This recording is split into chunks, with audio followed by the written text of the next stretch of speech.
ಯಾದಗಿರಿ ಜಿಲ್ಲೆಯ ಸುರಪೂರು ತಾಲೂಕಿನ ತಿಂತಿನಿ ಗ್ರಾಮದಲ್ಲಿ ಸರ್ಕಾರಿ ಬಸ್ ಚಾಲಕನ ಅಜಾಗರೂಕತೆ ಹಾಗೂ ಮದ್ಯಪಾನದಿಂದ ಭಾರೀ ಅನಾಹುತ ಸ್ವಲ್ಪದರಲ್ಲೇ ತಪ್ಪಿದ ಘಟನೆ ನಡೆದಿದೆ.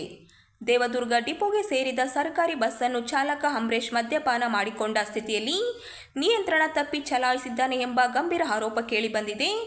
ಬಸ್ ನೇರವಾಗಿ ತಿಂತಿನಿಯ ಪ್ರಸಿದ್ಧ ಮೌನೇಶ್ವರ ದೇವಸ್ಥಾನದ ಆವರಣಕ್ಕೆ ನುಗ್ಗಿದೆ. ಘಟನೆಯ ಸಮಯದಲ್ಲಿ ದೇವಸ್ಥಾನದಲ್ಲಿ ಸಾಧು ಸಂತಸರು ವಿಶ್ರಾಂತಿ ಪಡೆಯುತ್ತಿದ್ದ ಸ್ಥಳದತ್ತ ಬಸ್ ನುಗ್ಗಿದ್ದು, ಅದೃಷ್ಟವಶಾತ್ ಯಾವುದೇ ಪ್ರಾಣಹಾನಿ ಸಂಭವಿಸದೆ ಭಾರೀ ಅನಾಹುತ ತಪ್ಪಿದೆ.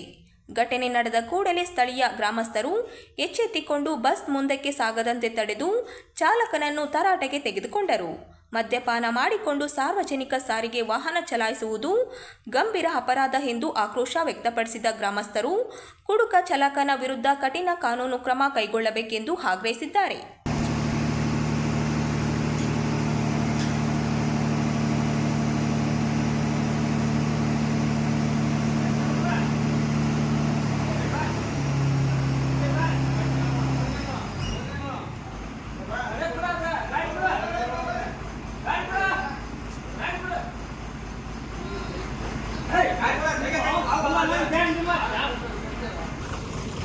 ಸರಿ ಅಣ್ಣ ಸರಿ.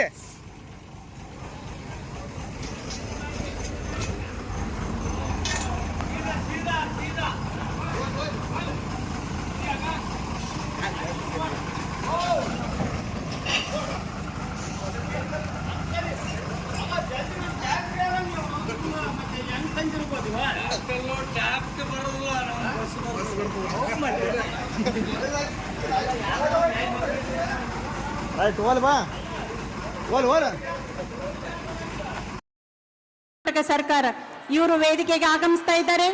ಬೇಸಿಗೆ ಮುಗಿಯುವ ವೇಳೆಗೆ ತುಂಗಭದ್ರಾ ಅಣೆಕಟ್ಟೆಗೆ ಅಗತ್ಯವಿರುವ ಎಲ್ಲ ಗೇಟ್ಗಳನ್ನು ಅಳವಡಿಸಲಾಗುವುದು. ಈ ಭಾಗದ ರೈತರಿಗೆ ಯಾವುದೇ ರೀತಿಯ ಸಮಸ್ಯೆ ಉಂಟಾಗದಂತೆ ಸರ್ಕಾರ ಸಂಪೂರ್ಣ ಜಾಗ್ರತೆ ವಹಿಸಲಿದೆ ಎಂದು ಉಪಮುಖ್ಯಮಂತ್ರಿ ಡಿಕೆ ಶಿವಕುಮಾರ್ ಭರವಸೆ ನೀಡಿದರು. ಜಿಲ್ಲಾ ಆಡಳಿತ, ಜಿಲ್ಲಾ ಪಂಚಾಯಿತಿ, ಮಹಾನಗರ ಪಾಲಿಕೆ, ಕನ್ನಡ ಮತ್ತು ಸಂಸ್ಕೃತಿ ಇಲಾಖೆಯ ಆಶ್ರಯದಲ್ಲಿ ಕೃಷಿ ವಿಜ್ಞಾನಗಳ ವಿಶ್ವವಿದ್ಯಾಲಯದ ಆವರಣದಲ್ಲಿ ಆಯೋಜಿಸಿದ ಎಡೆದೊರೆ ನಾಡು ರಾಯಚೂರು ಜಿಲ್ಲಾ ಉತ್ಸವದ ಸಮಾರೋಪ ಸಮಾರಂಭದಲ್ಲಿ ಅವರು ಮಾತನಾಡಿದರು.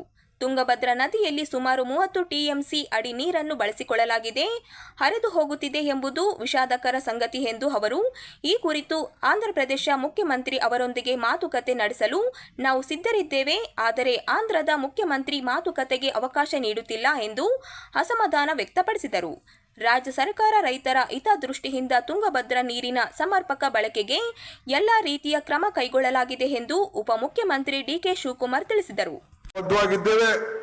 ಇವತ್ತು ಹಾಸ್ಪಿಟಲ್ ವಿಚಾರದಲ್ಲಿ ನಿಮ್ಮ ಜಿಲ್ಲಾ ಮಂತ್ರಿಗಳು ಒಂದು ಐತಿಹಾಸಿಕವಾದಂತಹ ತೀರ್ಮಾನ ತೆಗೆದುಕೊಂಡು ಇವತ್ತು ಸೂಪರ್ ಸ್ಪೆಷಾಲಿಟಿ ಹಾಸ್ಪಿಟಲ್ ಆಗಲೇಬೇಕು ಅನ್ನೋದನ್ನ ಅವರು ಈಗಾಗಲೇ ತೀರ್ಮಾನವನ್ನು ಮಾಡಿದ್ದಾರೆ. ಇದಲ್ಲದೆ ಏಮ್ಸ್ ಇಲ್ಲಿಗೆ ಆಗಲೇಬೇಕು ಅಂತೇಳಿ ಅವರು ಕೂಡ ಸಂಕಲ್ಪವನ್ನು ಮಾಡಿ ನಮ್ಮ ಸರ್ಕಾರದವರು ಈಗಾಗಲೇ ಕೇಂದ್ರ ಸರ್ಕಾರಕ್ಕೆ ನಾವು ಬರೆದಿದ್ದೇವೆ. ಇದಲ್ಲದೆ ಏರ್ಪೋರ್ಟ್, ರಾಜೀವ್ ಗಾಂಧಿ ಹಾಸ್ಪಿಟ್ಲು, ಈ ರೀತಿ ಎಲ್ಲ ಕೂಡ ಮಾಡಿ ಮೊನ್ನೆ ಇದನ್ನ ಕಾರ್ಪೊರೇಷನ್ ಅನ್ನು ಕೂಡ ಇದನ್ನ ಹೊಸದಾಗಿ CMC ಇಂದ ಕಾರ್ಪೊರೇಷನ್ಗೆ ಏರಿಸಿ ಈ ಭಾಗದ ಜನರ ಬದುಕಿಗೆ ಒಂದು ಹೊಸ ರೂಪವನ್ನು ಕೊಡಬೇಕು ಅಂತೇಳಿ ನಮ್ಮ ಸರ್ಕಾರದ ಎಲ್ಲ ಶಾಸಕರುಗಳು ನಿಂತುಕೊಂಡು ಇವತ್ತು ಬೆಂಬಲವಾಗಿ ನಿಂತಿದ್ದಾರೆ. ಮುಂದಿನ ದಿನದಲ್ಲಿ ತಾವೆಲ್ಲ ಸೇರಿ ಹೆಚ್ಚಿಗೆ ಶಕ್ತಿಯನ್ನು ಕೊಡಬೇಕು ಅಂತೇಳಿ ನಾನು ಪ್ರಾರ್ಥಿಸಿ ಇಷ್ಟು ದೊಡ್ಡ ವಿಜೃಂಭಣೆಯಿಂದ ತಾವು ಮಾಡ್ತಾ ಇದ್ದೀರಿ. ಮುಂದಿನ ದಿನದಲ್ಲಿ ಏನು ನಮ್ಮ ಗ್ಯಾರಂಟಿಗಳು ಯಾವ ರೀತಿ ನಿಮ್ಮ ಬದುಕನ್ನು ಬದಲಾವಣೆ ಮಾಡ್ತಾ ಇದ್ದಾರೆ, ಯಾಕೆ ನಾವು ಗ್ಯಾರಂಟಿ ಕೊಟ್ಟಿದ್ದು.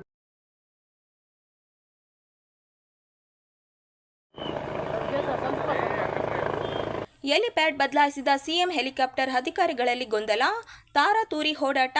ಲಿಂಗಸ್ಗೂರು ಹೊರವಲಯದ ರಾಯಚೂರು ರಸ್ತೆಯ ಖಾಸಗಿ ಲೇಔಟ್ ಬಳಿ ಸಿಎಂ ಹಾಗೂ ಡಿಸಿಎಂ ಆಗಮನಕ್ಕಾಗಿ 2 ಪ್ರತ್ಯೇಕ ಹೆಲಿಪ್ಯಾಡ್ಗಳನ್ನು ನಿರ್ಮಿಸಲಾಗಿತ್ತು.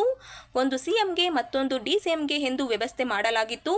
ಆದರೆ ಸಿಎಂ ಆಗಮನದ ವೇಳೆ ಗೊಂದಲ ಉಂಟಾಗಿದ್ದು, ಸಿಎಂಗೆ ನಿಗದಿಪಡಿಸಿದ ಹೆಲಿಪ್ಯಾಡ್ಗೆ ಸತೀಶ್ ಜಾರಕಿಹೊಳಿ ಅವರ ಹೆಲಿಕಾಪ್ಟರ್ ಲ್ಯಾಂಡ್ ಆಗಿದೆ.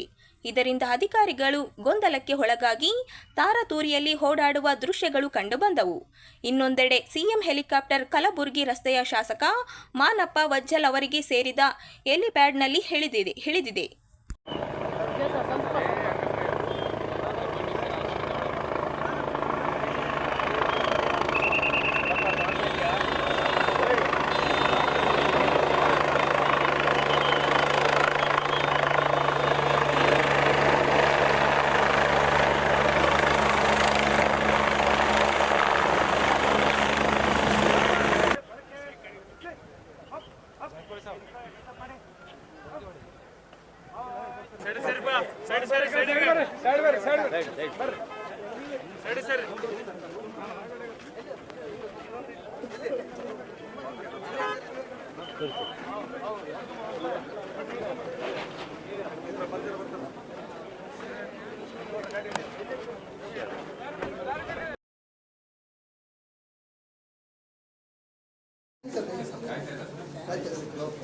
ರಾಜ್ಯದ ಜನರ ಸಮಗ್ರ ಅಭಿವೃದ್ಧಿಯನ್ನೇ ಮುಖ್ಯ ಗುರಿಯಾಗಿಸಿಕೊಂಡು ರಾಜ್ಯ ಸರ್ಕಾರವು ಪಂಚ ಗ್ಯಾರಂಟಿ ಯೋಜನೆಗಳನ್ನು ಜಾರಿಗೊಳಿಸಿದೆ. ಈ ಯೋಜನೆಗಳ ಬಗ್ಗೆ ಜನರಲ್ಲಿ ಜಾಗೃತಿ ಮೂಡಿಸುವ ಉದ್ದೇಶದಿಂದ ರಾಜ್ಯದ 31 ಜಿಲ್ಲೆಗಳ ಪೈಕಿ ಈಗಾಗಲೇ 21 ಜಿಲ್ಲೆಗಳಲ್ಲಿ ಗ್ಯಾರಂಟಿ ಯೋಜನೆಗಳ ಮಾಹಿತಿ ಕಾರ್ಯಾಗಾರಗಳನ್ನು ಹಮ್ಮಿಕೊಳ್ಳಲಾಗಿದೆ ಎಂದು ಗ್ಯಾರಂಟಿ ಯೋಜನೆಗಳ ಅನುಷ್ಠಾನ ಪ್ರಾಧಿಕಾರದ ರಾಜ್ಯ ಅಧ್ಯಕ್ಷರಾದ ಎಚ್.ಎಂ. ರೇವಣ್ಣ ತಿಳಿಸಿದ್ದಾರೆ. ನಗರದ ಕೃಷಿ ತಾಂತ್ರಿಕ ಮಹಾವಿದ್ಯಾಲಯದ ಸಿಲ್ವರ್ ಜೂಬ್ಲಿ ಸಭಾಂಗಣದಲ್ಲಿ ಫೆಬ್ರವರಿ 7ರ ಶನಿವಾರ ನಡೆದ ಪತ್ರಿಕಾಗೋಷ್ಠಿಯನ್ನು ಉದ್ದೇಶಿಸಿ ಅವರು ಮಾತನಾಡಿದರು. ಮುಖ್ಯಮಂತ್ರಿಗಳಾದ ಸಿದ್ದರಾಮಯ್ಯ ಅವರು ಇಂದಿನ ಆಡಳಿತ ಅವಧಿಯಲ್ಲಿ 150ಕ್ಕೂ ಹೆಚ್ಚು ಭರವಸೆಗಳನ್ನು ನೀಡಿ ಅವುಗಳನ್ನು ಯಶಸ್ವಿಯಾಗಿ ಅನುಷ್ಠಾನಗೊಳಿಸಿದರು. ಈಗಲೂ ರಾಜ್ಯ ಸರ್ಕಾರವು ವಿವಿಧ ಪಂಚ ಗ್ಯಾರಂಟಿ ಯೋಜನೆಗಳನ್ನು ಜಾರಿಗೊಳಿಸುವ ಮೂಲಕ ಜನಪರ ಆಡಳಿತ ನೀಡುತ್ತಿದೆ ಎಂದು ಎಚ್.ಎಂ. ರೇವಣ್ಣ ತಿಳಿಸಿದರು. ಯಶಸ್ವಿಯಾಗಿ ಲೋಪ ಇಲ್ಲದಾಗೆ ಮತ್ತು ಮಧ್ಯವರ್ತಿಗಳಿಲ್ಲದಾಗೆ ಮತ್ತು ಲಂಚ ಇಲ್ಲದಾಗೆ DBT ಮೂಲಕ ಅವರ ಖಾತೆಗಳಿಗೆ ಹಣವನ್ನು, ಅದು ಗೃಹಲಕ್ಷ್ಮಿ ಇರ್ಬೋದು, ಎಲ್ಲ ರೀತಿಯ ಹಣಗಳನ್ನು ಅವರು ತಲುಪಿಸ್ತಾ ಇದ್ದೇವೆ. ಒಂದು ಮನೆಗೆ ಕನಿಷ್ಠ 4 ಗ್ಯಾರಂಟಿಗಳಿಂದ 5,000 to 6,000 ರೂಪಾಯಿ ನೇರವಾಗಿ ಹೋಗ್ತಾ ಇದೆ. ಆದರೆ ಈ ಗೃಹಲಕ್ಷ್ಮಿ ಮತ್ತು ಫಲಾನುಭವಿಗಳು ತೀರ್ಕೊಂಡಂಥ ಸಂದರ್ಭದಲ್ಲಿ ಅದು ನಮಗೆ ತಡವಾಗಿ ಗಮನಕ್ಕೆ ಬಂದಿದೆ. ಅಧಿಕಾರಗಳ ಕೊರತೆ ನಮ್ಮಲ್ಲಿ ಇತ್ತು, ಅದಕ್ಕೆ ಒಪ್ಕೊಳ್ತೇನೆ. ಆದರೂ ಅದನ್ನು ಕಂಡುಹಿಡಿದಿದ್ದೀವಿ. ಕಂಡುಹಿಡಿದು ಇವತ್ತು 1-2 ಲಕ್ಷ ಚಿಲ್ಲರೆ ಇದರಲ್ಲಿ ರಾಜ್ಯದಲ್ಲಿ ಇದಾಗಿದೆ, ಮೃತಪಟ್ಟಿದ್ದಾರೆ. ಮೃತಪಟ್ಟಿನೂ ಅವ್ರ ಅಕೌಂಟಿಗೆ ದುಡ್ಡು ಹೋಗಿದೆ.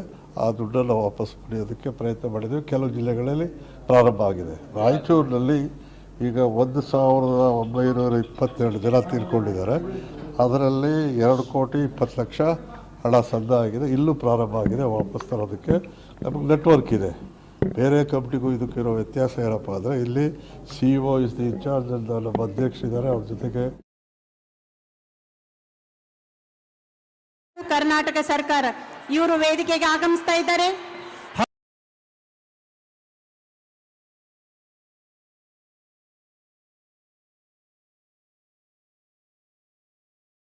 ಗಡಿ ಭಾಗಗಳಲ್ಲಿ ಉತ್ಸವಗಳನ್ನು ನಡೆಸುವ ಮೂಲಕ ಜನತೆಗೆ ನಮ್ಮ ಸಂಸ್ಕೃತಿ, ಕಲೆ ಮತ್ತು ಪರಂಪರೆಯ ಅರಿವು ಮೂಡಿಸಬೇಕಾಗಿದೆ ಎಂದು ಹಿಂದುಳಿದ ವರ್ಗಗಳ ಕಲ್ಯಾಣ, ಕನ್ನಡ ಮತ್ತು ಸಂಸ್ಕೃತಿ ಇಲಾಖೆ ಸಚಿವರು ಹಾಗೂ ಕೊಪ್ಪಳ ಜಿಲ್ಲಾ ಉಸ್ತುವಾರಿ ಸಚಿವರಾದ ಶಿವರಾಜ್ ಎಸ್. ತಂಗಡಗಿ ಹೇಳಿದರು. ಅವರು ರಾಯಚೂರು ಜಿಲ್ಲಾ ಉತ್ಸವದ ಸಮಾರೋಪ ಸಮಾರಂಭದಲ್ಲಿ ಮಾತನಾಡಿ, ಬಹಳ ದಿನಗಳ ನಂತರ ರಾಯಚೂರಿನಲ್ಲಿ ಜಿಲ್ಲಾ ಉತ್ಸವ ನಡೆಯುತ್ತಿರುವುದು ಸಂತಸದ ಸಂಗತಿ ಎಂದರು. ಗಡಿ ಭಾಗದಲ್ಲಿರುವ ರಾಯಚೂರು ಜಿಲ್ಲೆಯು ರಾಜ್ಯದಲ್ಲಿ ವಿಶೇಷ ಸ್ಥಾನ ಹೊಂದಿದ್ದು, ರಾಜ್ಯಕ್ಕೆ ವಿದ್ಯುತ್ ನೀಡುವ ಜೊತೆಗೆ ದೇಶಕ್ಕೆ ಬಂಗಾರ ನೀಡುವ ಜಿಲ್ಲೆಯಾಗಿದೆ ಎಂದು ಹೇಳಿದರು.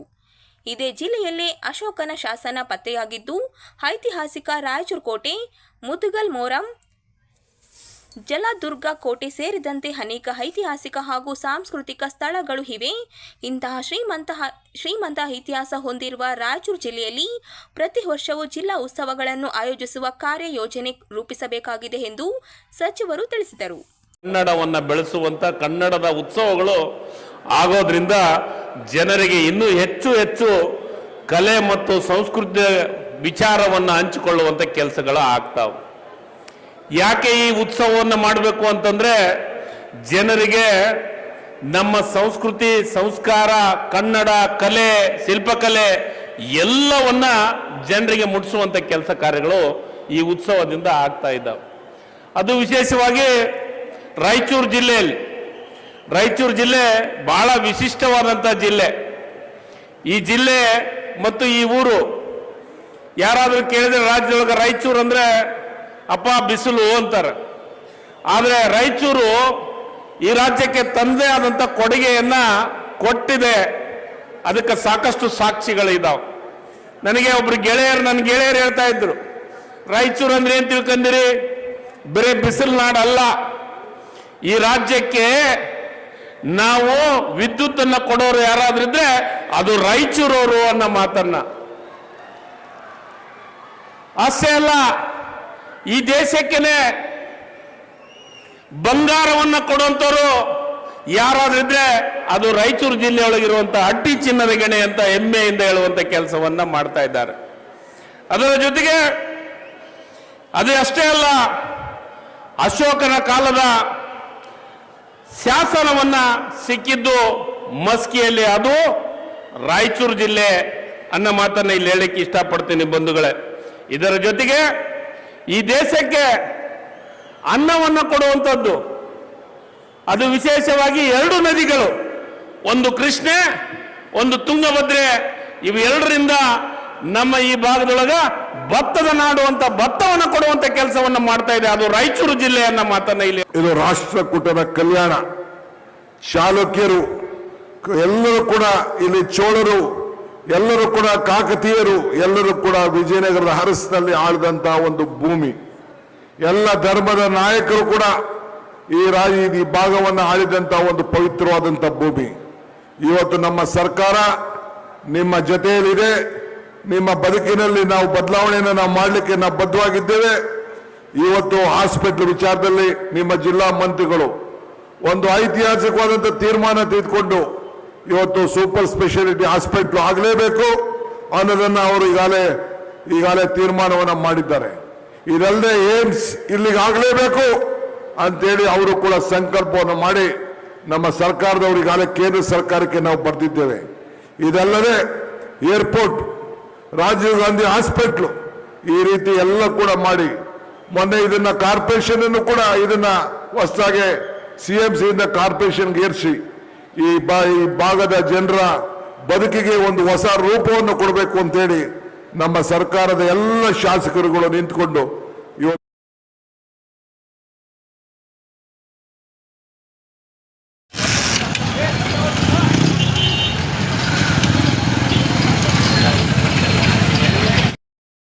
ರಾಯಚೂರು ಜಿಲ್ಲೆ ಲಿಂಗಸ್ಕೂರು ಪಟ್ಟಣದಲ್ಲಿ ಬೈಕ್ ಸವಾರ ಮತ್ತು ಪೊಲೀಸರ ನಡುವೆ ಗಲಾಟೆ ನಡೆದಿದೆ.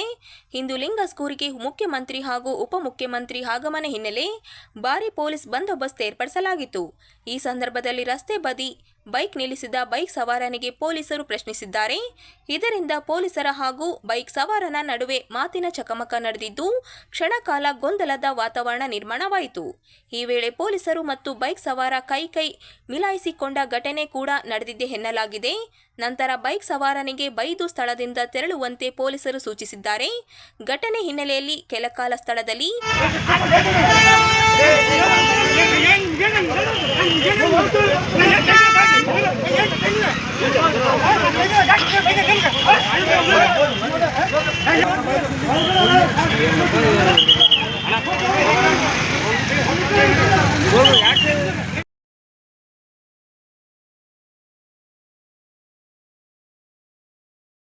ಗ್ರಾಮದ ಸಂತೆ ಕಾಣದ ನಮಗೆ ಇಂದು ರಾಜ್ಯದ ವಿವಿಧ ಮೂಲೆಗಳ ದೇವಸ್ಥಾನ ಸುತ್ತುವ ಭಾಗ್ಯವನ್ನು ಗ್ಯಾರಂಟಿ ಯೋಜನೆ ನೀಡಿದೆ.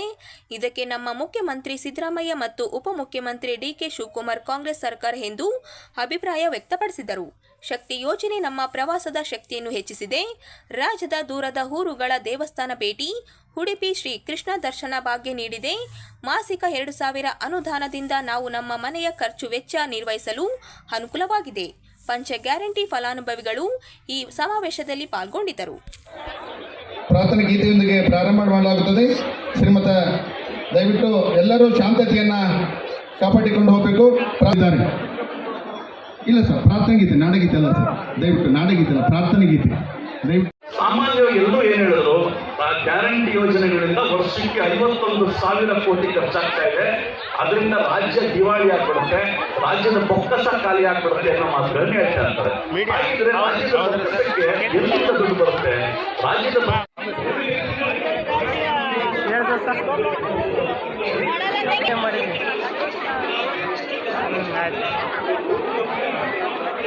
ಎಲ್ಲರಿಗೆ ನಮಸ್ಕಾರ. ಊರ ಹೆಸರು ಬರುವಲ್ವ, ಬಸವನಗೌಡರಿಗೆ ನಮಸ್ಕಾರ, ಸಿದ್ದರಾಮಯ್ಯಗ ನಮಸ್ಕಾರ, ನನ್ನ ಮಗ ಇದೆ ಮಗ ಇದೆ ನಮಸ್ಕಾರ.